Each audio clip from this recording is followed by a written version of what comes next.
WIBTA if I didn't sell my house to friends? Throwaway account. My house is for sale. It's being sold due to my marriage unexpectedly breaking down after I found out my husband, Adam, had been having a year-long affair and when caught, moved out. Adam has been a real boss in the aftermath. Very justified, hostile and mean. It's been awful. Did I mention we have 2 kids? They are 3 and 1. I was pregnant the entire time he cheated. I digress. The house is in my name and is operating under a private sale. And right now there are a few parties competing for it. I'll sell it in the next 72 hours to clear our debts. Here's the kicker. His best friend, his best man, and his wife want to buy it, but they didn't tell me. They had the estate agent tell me. These are people who I have called friends for a long time, but when this affair broke out, they were sympathetic but then vanished in the last 6 months. Ghosted me and the children, would be cordial when I ran into them, and I would be too, but other than that, no support. Now they are in a tight race with others to buy it, and I find the entire scenario weird and deeply awkward. But wouldn't they just call and tell me beforehand? Why get the agent to tell me? There's better ways to go about this. They aren't bad people, just awkward. This is so shitty and emotional. But on a logical front, sell this damn house. So the offers are coming in and they're getting pretty tight money-wise and similar in terms. I told the agent that someone needs to differentiate and make a bigger offer so that I'm not splitting hairs. I am reluctant to sell to them, as it's so weird and awkward. I feel like they're dancing on the grave a bit. I really want these other bidders I don't know to get it because I don't want to make a decision. I don't really see these friends anymore, my husband does. And I can see it for what it is, despite it being really disappointing by them. Would I be the a-hole if I went with these other people if the offers and terms were practically the same? Commenter. You said to clear our debts. Whose debts? Your or husband's and yours? If the house is in your name, wouldn't it be better to divorce first and then sell? I am not a lawyer, so I don't know, but if it is also his debts, I would want to pay as little as possible. Pup replied, in my country it's common practice to settle on assets and then divorce once that's finalized. Our shared debts. Good question, smiley face. Commenter.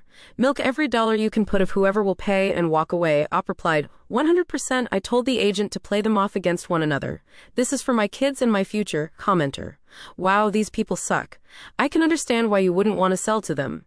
It's a real gut punch. However, if you refuse to sell to them no matter what, they can paint you as the villain of the tale, which might very well give your ex an out with any remaining mutual friends and family. Sure, cheating's bad, but the truth is OP's a total B. Just look at how she's screwing over BFF. Make the sale strictly about who has the better offer, taking into account credit lines, cash offers, etc. Don't give your ex any ammunition to use against you. NTA, but be careful, Op replied. You have clocked it. He's so morally bankrupt and such a crook, he looks for any avenue where he can pin something on me. It's wild to watch. So your suggestion isn't outrageous. Commenter. Go with the best offer, but do not insult this couple along the way. If the other couple's financing falls through, you may need to go back and sell it to your former friends. Op replied, I hadn't thought about this. Even though I wasn't and am not about to go on a public vendetta, not my style, I have thought that I just need to be civil, not give them much and just lean into let them. Mel Robbins' mantra. Update, for those who commented or upvoted my post, thank you for your supportive comments and advice. I got a high offer, it's close to $3 million, and it's for my ex's best friend and his wife. Fine. Obviously awkward and uncomfortable as hell, but fine. That's an incredible price and more money than I dreamed of this house fetching. It clears our mortgages and there's cash left over.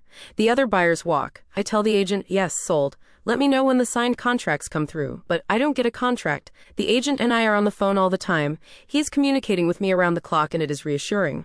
But I tell him I have a bad feeling. Why don't I have a contract? He tells me that it's all in hand. They are finalizing some smaller details. It will come through shortly. And that's when the calls and messages start. The husband, let's call him Paul, is trying to reach out. He wants to speak.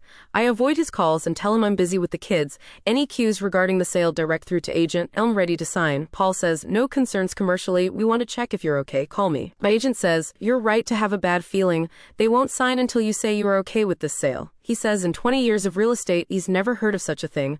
I tell the agent this is emotional blackmail. He says he has tried everything to convince them, but they insist on me saying it's okay. I feel shaky and sick. It's at this point that I very much can see that they are having a crisis of conscience. They have suddenly realized the optics aren't great around this. They know that this will invite a lot of judgment, and when it comes, they need to have some good spin on it. I can picture them saying, how did me feel about it? She was fine. She was just so relieved that another family was moving into it. Naturally, we checked on her. I find all of this so gross. So elm over a barrel. I'm about to lose $3 million if I don't tell them what they want to hear. It's too risky to call their bluff. I can't believe they let it get to this point and then throw this emotional condition into a commercial transaction. So I tell them what they want to hear only via text, so Elle don't have to speak to them. This forced message apologizes that I have been avoiding their calls as Elle've been overwhelmed with selling the house, and I'm cool with it. I feel grubby. I don't lie, I really don't, but this is for my children.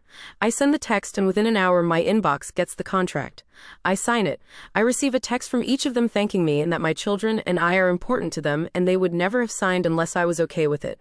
Now I am waiting for the cooling off period to pass. Settlement isn't for 4 months. If they bail between now and then, and of course they could, they would forfeit their $500,000 deposit.